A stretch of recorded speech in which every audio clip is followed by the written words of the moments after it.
आपको कारण, इसीलिए मैंने जी जी। शुरुआत हमारी जो हुई थी कि हमारे डायग्नोसिस एक्चुअली डायग्नोज नहीं कर पाते हैं कई चीजें। तो जी पहली बात यह है कि एक चीज आपके तलवों में जलन होती है, उससे क्या पता चलता है कि आपकी बॉडी में हीट बढ़ जाता है।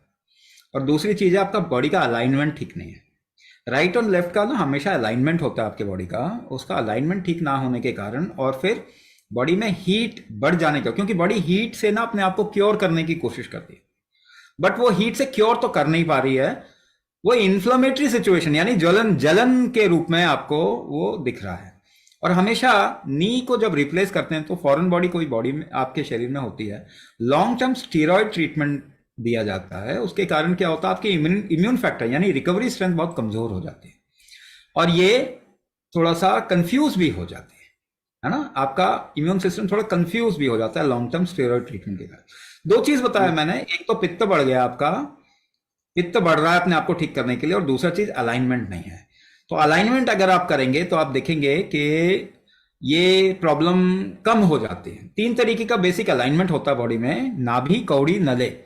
नाभि का अलाइनमेंट, आपके नेवल का अलाइनमेंट, दूसरा मिडल ऑफ चेस्ट का अलाइनमेंट, और तीसरा जांघों का अलाइनमेंट।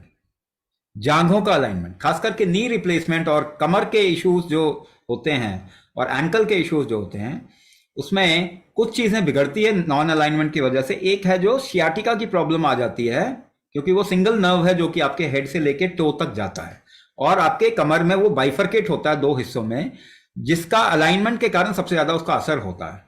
तो कई लोगों को ये हील के पेन में या घुटनों के पेन के रूप में या काफ मसल के पेन के रूप में या हिप के पेन के रूप में ये आपके आपके शरीर में दिखाई देगा। जैसे ही अलाइनमेंट करेंगे तो उसके कारण क्या आएगा, आपके बॉडी में जैसे ही थोड़ा बैलेंस आएगा, बैलेंस आते ही आराम मिल जाएगा।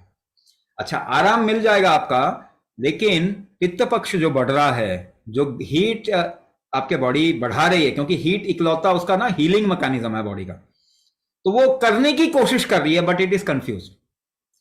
तो ये रिस्पॉन्स आपका हीट का, बॉडी का रिस्पॉन्स जो है उसको स्ट्रेंथन करना पड़ेगा।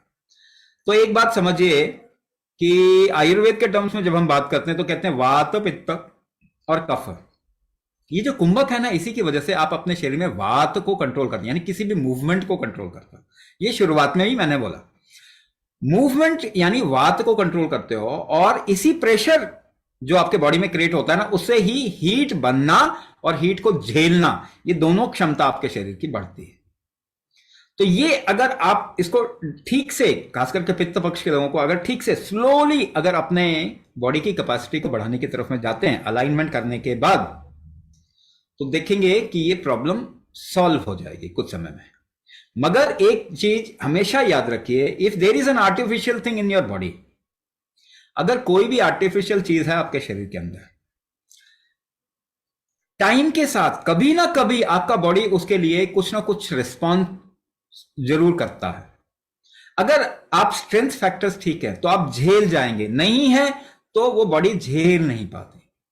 तो इसीलिए अपना, जिसे मैंने कहा था कि टॉलरेंस भी बढ़ाने की जरूरत है, जिससे कि आगे चल के प्रॉब्लम है। तो ये दो चीजें, अलाइनमेंट ठीक करना है बॉडी का, जो कि हमारे मॉड्यूल के अंदर होता है, नाभि कौड़ी नले तीनों का अलाइनमेंट हमारे मॉड्यूल के अंदर बिल्ड इन है ना।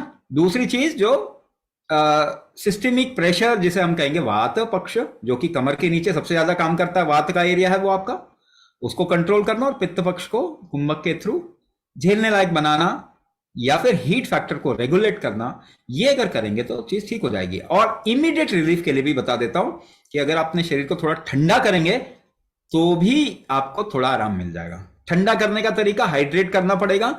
जिस जगह पे ज्यादा इश्यू हो रहा है वहां पे गीली पट्टी लगा लो, थोड़ी गीली पट्टी लगा लो, 20 मिनट आधा घंटा ऐसा करके।